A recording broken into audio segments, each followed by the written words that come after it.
How far can long-distance love push a person to their limits? When jealousy becomes an obsession, when suspicion turns into hatred, can someone cross every moral boundary? Today's story takes us to Mumbai, India, where dreams and ambitions intertwine with passion and betrayal. A young woman with dreams of stardom, a perfect but jealous boyfriend, and a powerful executive. Three people whose fates converged in a tragedy no one could have anticipated. Sometimes love isn't just a source of inspiration.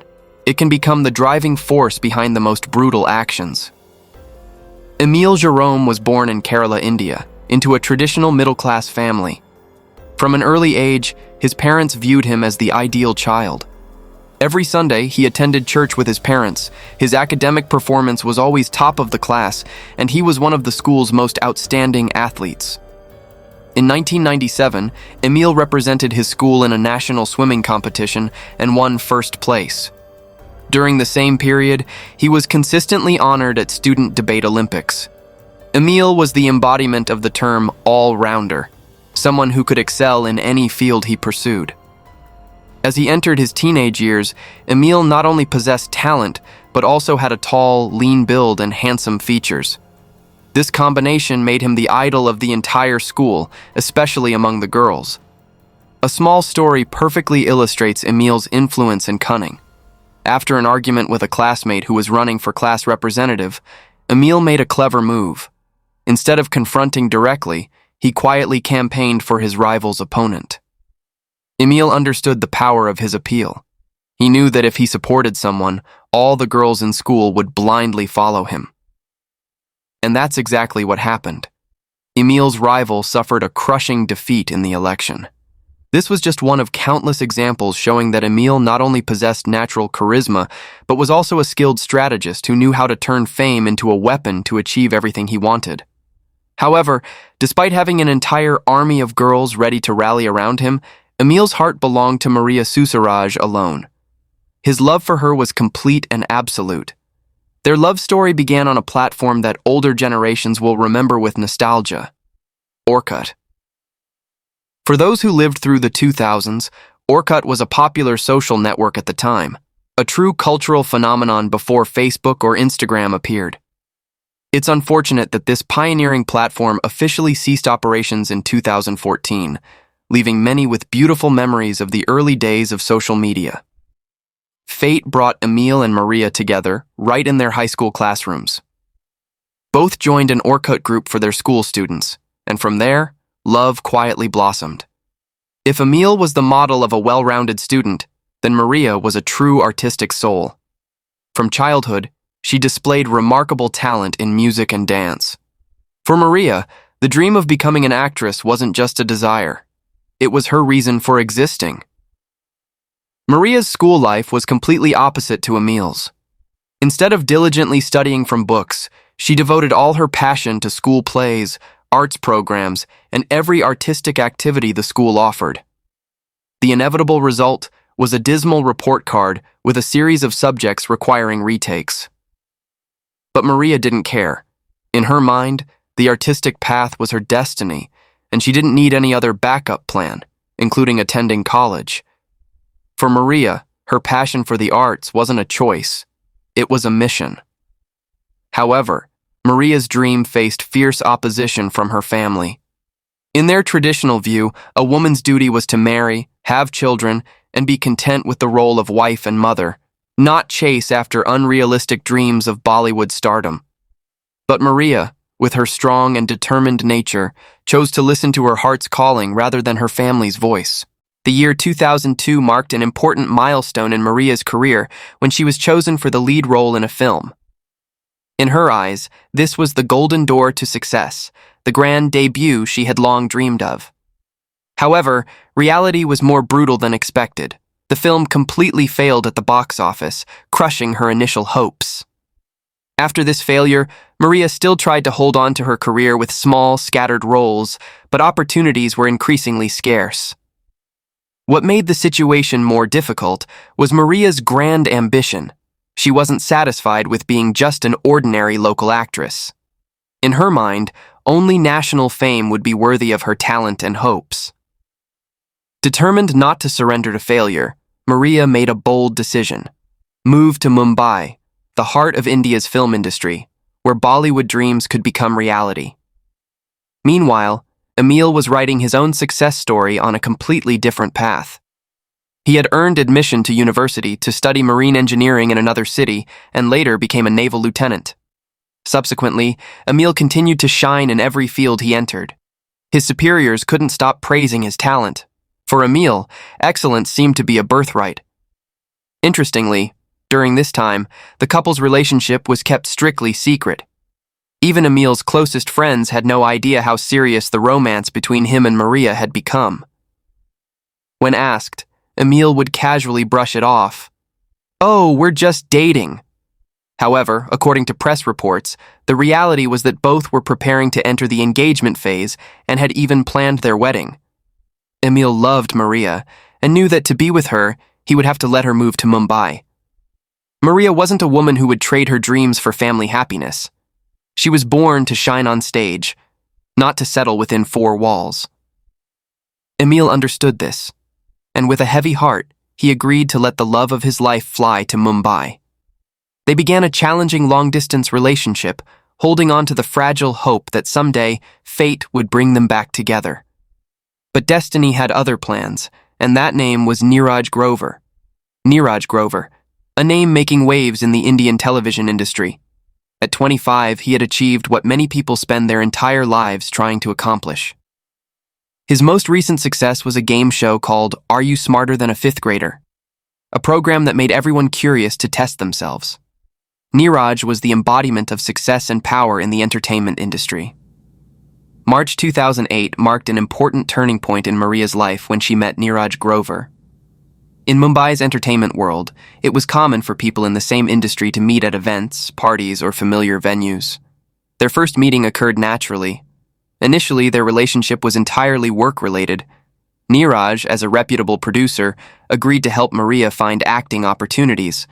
He spent time listening to her read scripts, organized private auditions, and seriously evaluated her abilities.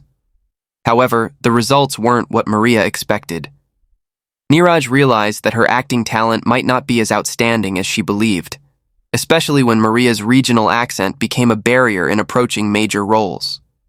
Nevertheless, with professional spirit, he still tried to arrange some casting opportunities for her. What was surprising was that during their work together, the two gradually became closer than ever before. Their meetings were no longer limited to work, but expanded to personal conversations, intimate meals, and gradually, the boundary between professional and personal relationships began to blur. Despite being far away, Maria maintained regular contact with Emil through daily phone calls. Whenever Emil asked about Neeraj, she would answer lightly and confidently, "He's just helping me with auditions." "Maybe Neeraj has some feelings for me, but I don't feel anything, don't worry." But these reassurances couldn't calm the storm of jealousy rising in Emil's heart. Emil wasn't a naive man. He understood clearly that Maria possessed an enchanting beauty that would make any man turn to look. And Neeraj, a powerful producer holding the key to the success Maria craved, this made Emil feel extremely uneasy. Was Neeraj taking advantage of his position to approach Maria? Was she being swept up by promises of a brilliant future? And Emil's worries weren't unfounded. While the relationship between him and Maria gradually grew cold through distant phone calls, the relationship between Maria and Neeraj grew increasingly intimate. Everything reached its peak when Maria decided to move into Neeraj's apartment temporarily until she found a new place. They weren't just colleagues, not just friends. They had even lived together for a time. Not long after, Maria was officially introduced to friends as Neeraj's girlfriend.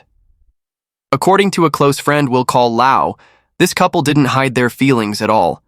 They appeared at parties as real lovers, exchanging passionate kisses in front of everyone without any embarrassment. Lau also recounted a rather ironic situation.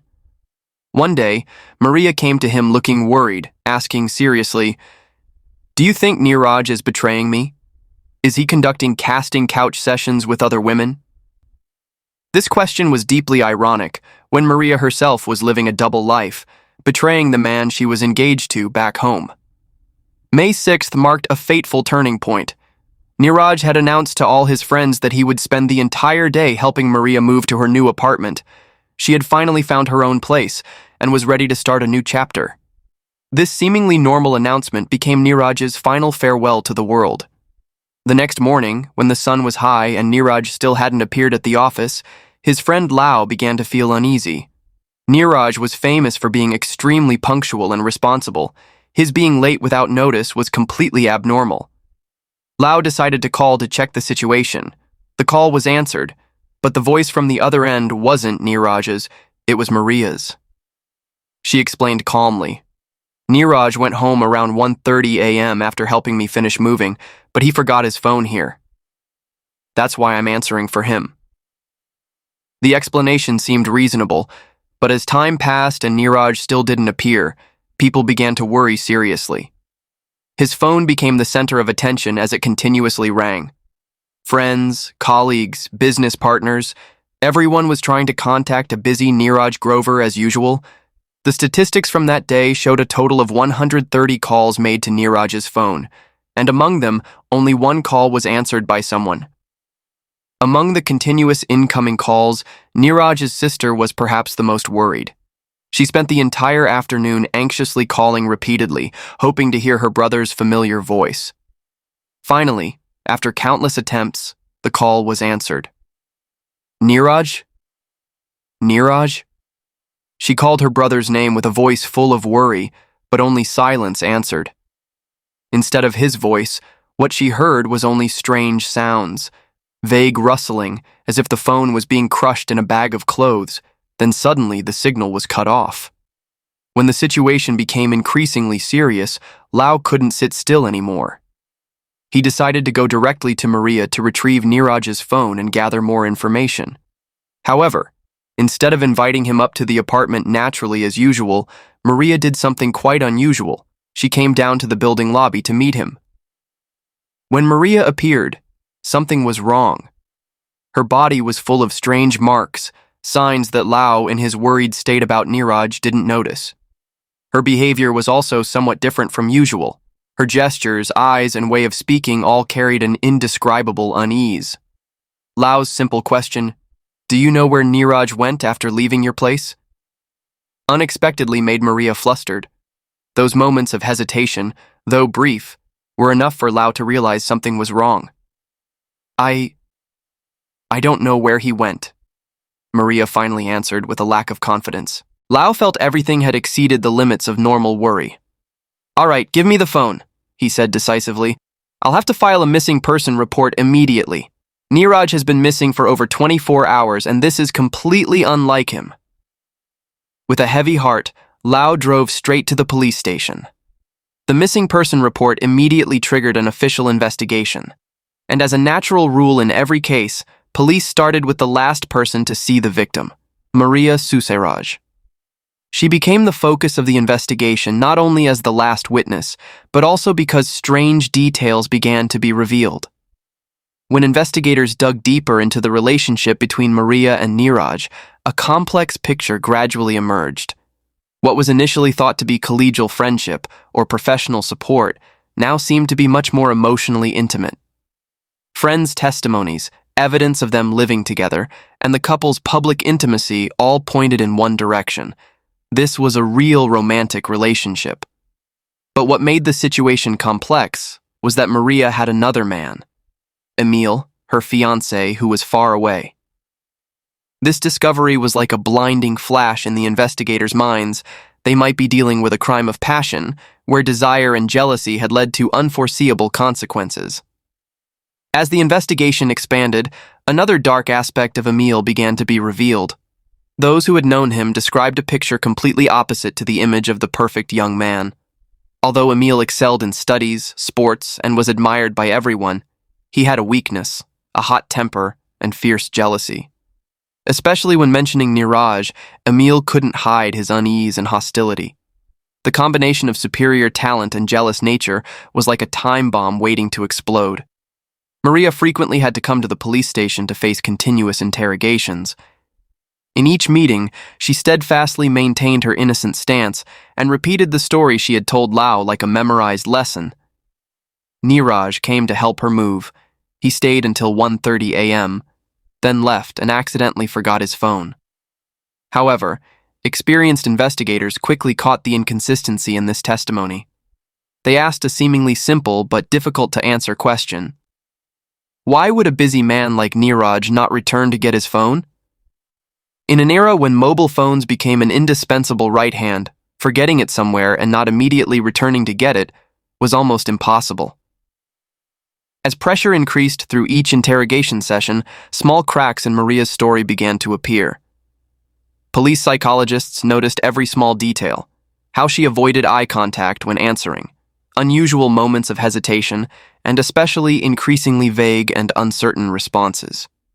With each interrogation, Maria appeared more tense, as if a heavy secret was weighing down her soul. What caught investigators' attention wasn't just the testimony, but also Maria's physical condition. Her body had strange wounds scattered throughout, especially clear bite marks on her arms and chest, along with deep cuts on her wrists. When questioned about the origin of these wounds, Maria gave strangely separate explanations. She claimed the cuts on her wrists were simply kitchen accidents, and those terrible bite marks. Maria calmly declared they were traces of a passionate night with Emil, the fiancé who had suddenly appeared in Mumbai at exactly this time. This coincidence was too perfect to be random. Emil, when brought in for questioning, also had his own story. He insisted his presence in Mumbai was to attend a special naval training course. However, what was suspicious was that police apparently didn't bother to verify this information with military authorities, a serious oversight in the investigation process. And then, when digging deeper into the couple's activities, police discovered a shocking detail. Phone records showed Emil and Maria had contacted each other over 1,000 times in just 2 weeks from May 7th to 20th, exactly the period after Neeraj disappeared. This number was equivalent to 77 calls per day, a frantic frequency that even the most passionately in love couples would find hard to maintain. The question arose, what did they need to discuss so urgently?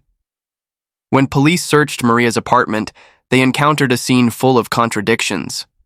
According to her testimony, Neeraj had come here to help her move, but the apartment was as empty as if no one had actually moved in. Instead of cardboard boxes and items scattered messily usually seen on moving day, this place seemed too neat, too clean. Most notable was the strong smell of fresh paint permeating the entire space. This smell was too strong to be from ordinary painting work and too recent to match the time Maria was said to have moved in. The walls appeared to have been refreshed hastily, a detail that made investigators suspicious. However, the crucial clue came from GPS location technology.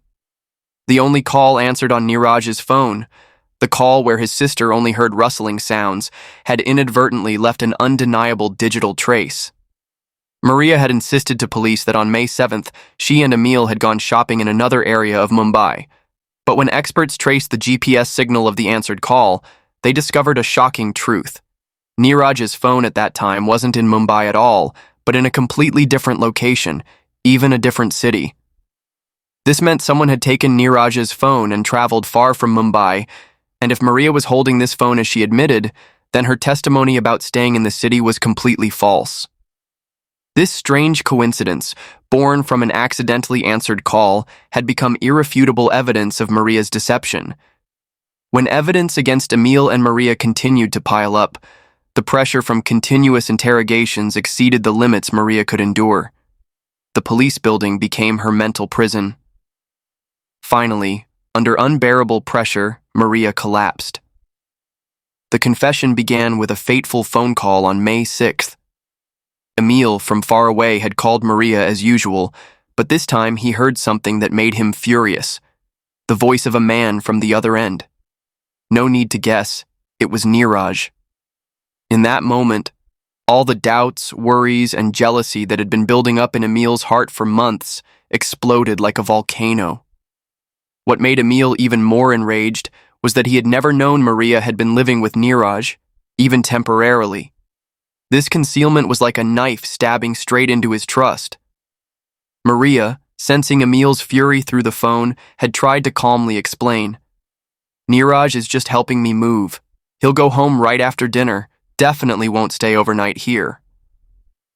But in reality, Neeraj had stayed overnight, and this was the seed for the coming tragedy. Early morning on May 7th, Maria was awakened by violent door banging and continuous doorbell ringing. Who could appear at such an early hour? With a worried mood, she dragged herself to the door. The moment Maria opened the door, time seemed to stop. Before her was Emil, but not the Emil she had known. This was a completely different person, with eyes burning with hatred and a face distorted by anger.